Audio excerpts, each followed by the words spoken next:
안녕하십니까. 간 질환에서 바이러스성 간염은 끝났고 두 번째 질환 가항경화 파트입니다. 가항경화증으로 진단된 최 씨가 입원하였다. 이 환자의 간호 진단 중 수정이 필요한 것은 이라고 했습니다.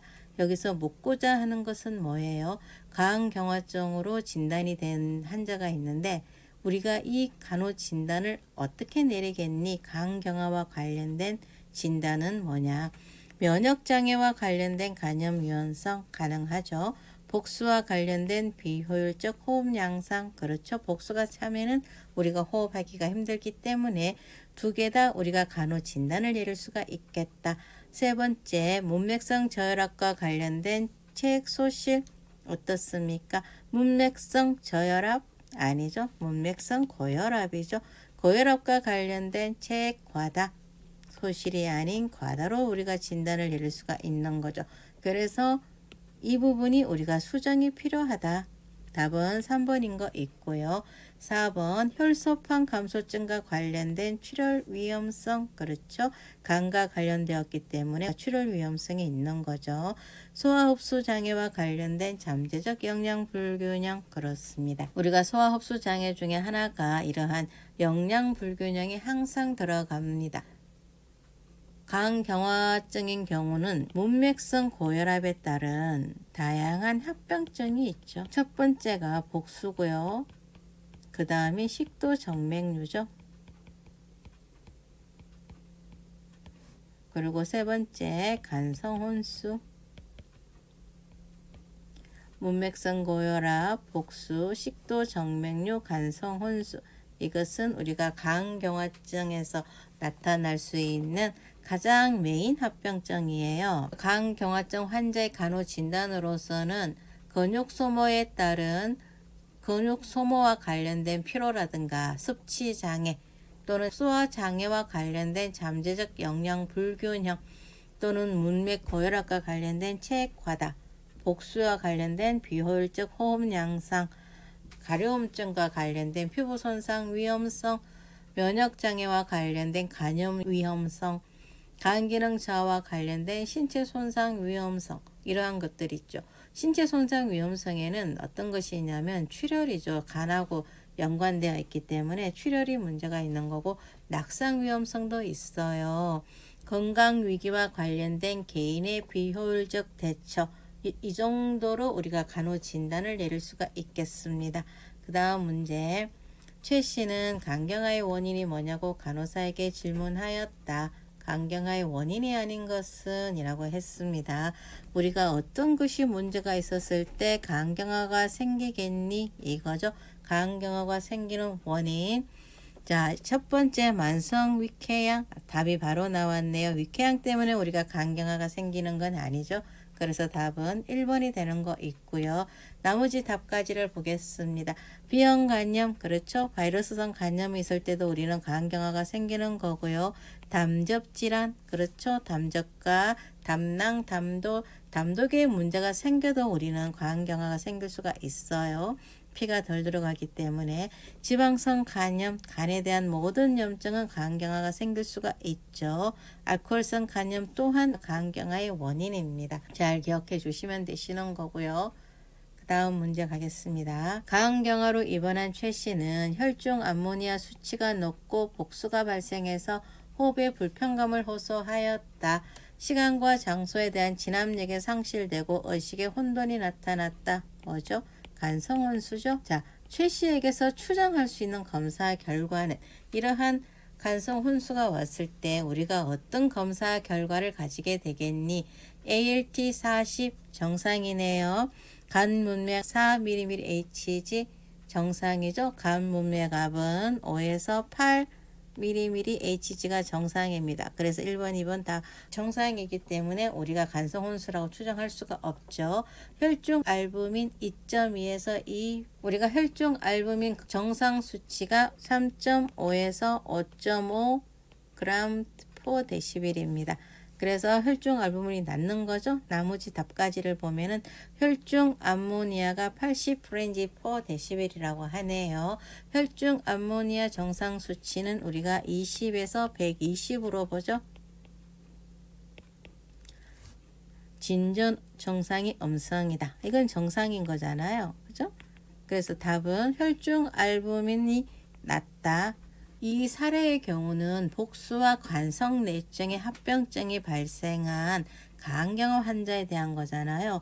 간성 뇌증이 발생하면은 혈중 암모니아가 상승을 하고 진전 증상이 양성으로 나타나죠. 그리고 혈중 알부민 수치가 정상보다 낮은 경우가 복수가 발생하는 거고, 간경화 환자인 경우는 간 문맥압이 정상보다 상승하고 피치도 지연이 돼요. 다음, 간경화로 진단된 최 씨는 간생검을 진행하기로 하였다. 최 씨에게 검사 전 설명으로 옳은 것은 간생검을 하기 전에 검사 전으로 우리가 무엇을 설명해야겠니? 이건데요. 첫 번째, MRI 검사하에서 시행하게 됩니다. 우리가 어떤 검사하에서 시행하게 되나요? 초음파죠. 초음파 시행하에서 우리가 검사를 하게 되는 거고, 틀린 답입니다. 자, 검사 전 24시간 이상 검식이 필요합니다. 검사 전에 24시간 이상 검식이 필요할까요? 아니겠죠. 8시간만 검식하면 되는 거 있고요. 출혈 예방을 위해 해파리를 복용하십시오. 아니죠. 출혈 예방을 위해서 우리가 비타민 K를 넣을 수는 있습니다. 숨을 힘껏 내쉰 상태에서 바늘을 삽입하게 됩니다. 그렇습니다. 우리가 생금을 할 때는 숨을 힘껏 내쉬어야 돼요. 그래야만이 흉곽이 고정이 되고 횡격막을 위로 들어 올려주는 역할을 하거든요. 그래서 답은 4번인 거 있고요. 머리 위로 팔을 들어 올린 자세 아니죠. 우측 머리 위겠죠. 팔을 어느 정도 완전 들어 올리지 않고 살짝 이렇게 고인 형태로 횡격막을 열어줍니다. 다음 문제 가겠습니다. 최 씨가 이 검사를 시행할 때 어떤 간호를 해야 하는가 라고 했습니다. 시술 전 24시간 검식을 하고 침상 안전한다. 24시간 검식 필요하지 않다고 했습니다. 시술 중 앙화위나 자위를 취하게 하고 움직이지 않게 한다.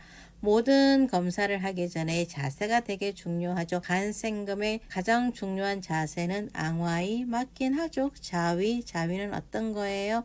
이렇게 침상 위에 앉아 있는 거죠. 우리는 측입니다.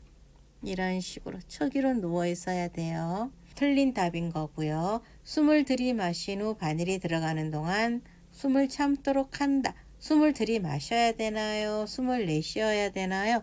숨을 내쉬어야 되는 거죠. 3번 틀린 답이고요.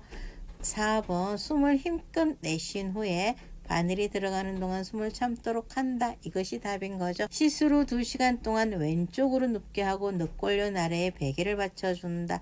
늑골련 아래에 베개를 받쳐주어서 지혈을 하는 건 맞고, 왼쪽으로 누워야 되나요? 아니죠. 시술한 부위가 우측이에요. 간이 우측에 있기 때문에. 그래서 그 부분을 밑으로 해서 누워야 지혈이 됩니다. 그래서 답은 3번인 거 있어요. 검사가 끝난 후 우선적인 간호 목표 무엇인가요? 생금을 했어요. 우선적인 것 출혈이죠. 모든 것은 다 출혈 예방입니다. 그래서 답은 2번인 거 있고요. 우리가 생금을 하기 전, 중, 후가 있어요. 자, 생금을 하기 전에는 우리가 검식을 설명을 해야겠고 동의서를 받아야겠죠. 중은 뭐예요? 시술 중에는 자세죠. 자세. 중요하죠. 간생검에서 빠질 수 없는 것. 자세와 출혈 예방. 앙압이거나 측이거나. 그리고 후에는 어떻게 됩니까? 이것도 자세죠. 어떤 식으로? 최소한 2시간 동안 오른쪽으로 눕게 하고 늑골련 아래에 베개를 받쳐주어 생금 부위를 압박을 합니다. 생금은 자세와 출혈 예방이다. 이번에 있던 최 씨가 식도 쪽이 부어오른 것 같다고 하여 관찰하니 식도 정맥류, 재화 정맥류, 항문 정맥류 등이 관찰되었다. 이러한 정상을 일으킬 수 있는 병태 생리적 원인이 뭐냐? 이렇게 묻는 건데요. 자, 어떠한 것이 있어야 이런 정맥류가 생기겠니?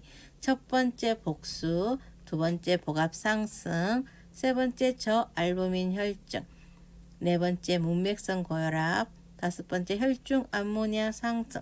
이 5가지 중에 어떤 것이 있어야 이러한 정맥류가 생기겠니? 이건데요. 답은 4번입니다. 자, 복수는 뭐예요? 알부민이 저하되었기 때문에 혈관 내 액이 복강으로 빠지는 거죠. 그래서 복수가 생기는 거고요. 그래서 복수는 알부민과 관여되는 거고요. 복압 상승은 이 복수랑 조금 연관이 있는 거겠죠. 그래서 저알부민 혈전과 같은 거고, 근데 정맥류는 목맥성 고혈압이죠. 문맥성 고혈압으로 인한 정맥이 확장이 되어서 이 상복부 혈관이 돌출이 되는 거예요. 그래서 치질도 생길 수 있고 칡도 정맥류가 생길 수가 있고 재화 정맥류, 항문 정맥류 이렇게 표현이 되기도 합니다. 혈중 암모니아는 뭐랑 연관이 되죠? 진전 증상과 연관이 있죠. 그래서 각각의 어떤 합병증에 따른 이러한 단어들, 그러한 것들을 기억해 주시면 되시는 거고요. 강경병증 환자인 최 씨의 복수 유발 요인이 뭐라고 했나요? 복수 유발은 알부민과 관여가 있는 거죠. 1번 혈청 교질 상투압이 증가. 자, 알부민은 무엇을 잡아주는 애죠?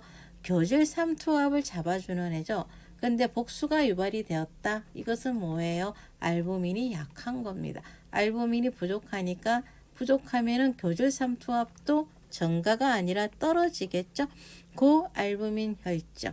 고알부민이면은 교질 삼투압이 짱짱해지겠죠. 그래서 1번, 2번 다 답 아닌 거고요. 저알도스테론 혈증, 곡수 유발 요인에 저알도스테론과 관계가 없고 항인효 호르몬 분비가 감소한다. 소변을 누지 않게 만드는 호르몬이 감소한다. 그렇지 않죠? 증가하겠죠. 자, 복수 유발 요인은 복수는 알부민과 관여가 있고 저알부민 혈증이 있으면은 복수가 유발이 된다. 알부민이 하는 일은 교질 삼투압을 꽉 잡아주는 역할을 하는데 알부민이 약하기 때문에 삼투압이 느슨해지면서 혈관 안에 있는 액이 복강으로 유출이 되어서 복수가 찬다. 이렇게 기억을 해주시면 됩니다. 복수가 있는 과항경화증 환자, 최 씨에 대한 간호중재, 복수가 있는 과항경화증 환자에게 우리가 어떻게 간호를 하겠니? 이건데요. 1번 고염식을 제공한다. 2번 수분을 제한한다. 3번 칼륨 본유, 이노제인, 알닥톤 투여를 금한다. 4번 복수천자는 배뇨 전 옆으로 누인 자세에서 시행한다. 5번 복수천자 후에는 1일 2리터 이상 수분을 제공하여 탈수를 예방한다 라고 되어 있습니다. 1번 고염식을 제공한다. 고염식을 제공을 해야 되는까요? 우리가 손상된 간세포에 의해서 알도스테론이 대사되지 못해요. 그래서 고알도스테론이 된단 말입니다. 고알도스테론이 되면은 항인효 호르몬의 증가와 더불어서 나트륨이 정체가 돼서 수분 정체가 발생을 합니다. 그래서 고염식 주면 안 돼요. 나트륨은 물을 끌어당기는 거죠. 그래서 고나트륨이라고 하는 것은 수분 정체가 발생할 수가 있다. 이렇게 생각을 해주시는 거고 복수가 있는 환자한테는 수분 제한해야 되는 거죠. 그래서 답은 2번인 거 있고요. 3번 항인효 호르몬이 증가가 돼요. 그러니까 소분을 보유하려고 한단 말이죠. 그렇기 때문에 칼륨 본유 이노제인 알닥톤 투여 해야 됩니다. 그래서 이거는 금한다 했기 때문에 틀린 거고요. 복수천자는 배뇨 전 옆으로 누인 자세 아니죠. 복수천자는 배뇨 후여야 돼요.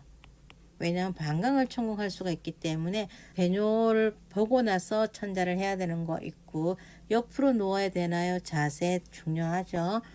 앉아 있어야 됩니다. 의자 같은데 앉아서 이렇게 배가 이렇게 있는 상태에서 그것도 청자를 이렇게 하는 거거든요. 복수천자 후에는 1일 2리터 이상 수분 제공 안 됩니다. 복수가 있는 사람은 수분을 제한한다고 했잖아요. 1에서 1.5리터 요 정도로 수분 제한해 줍니다. 하루. 적은 양이죠. 강경병증 환자 최 씨에게 복수천자 시행 시 옳은 방법은 뭐냐라고 했어요.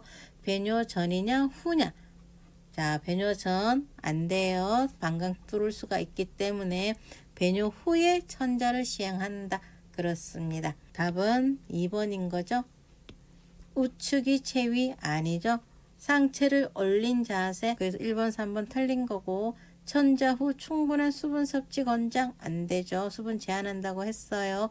복수천자증 예방적 항생제 투여 복수천자 한다고 해서 예방적으로 항생제를 투여하지는 않습니다. 우리가 치료 및 간호는 식이와 약물로 조절을 하는데요. 칼륨 번유 이뇨제라든가 산소를 투여하고 칼륨을 배설시키는 락시스와 칼륨 보존하는 알닥톤을 병용 투여를 합니다. 그리고 아요 측정을 하고 몸무게 복부둘레 측정을 하고 이런 식으로 치료 및 간호는 중재를 하는 거고, 그리고 자세 중요하죠. 그리고 복수천자 전 배뇨를 하느냐 마느냐 이러한 것들도 문제에 나올 수가 있는 거고, 어쨌든 배뇨 후에 천자를 한다.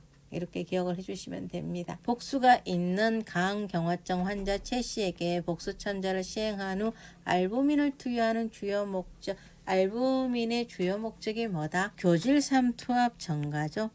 알부민은 교질3 투합을 짱짱하게 조여주는 역할을 하기 때문에, 그래서 답은 나머지는 그냥 넘어가겠습니다.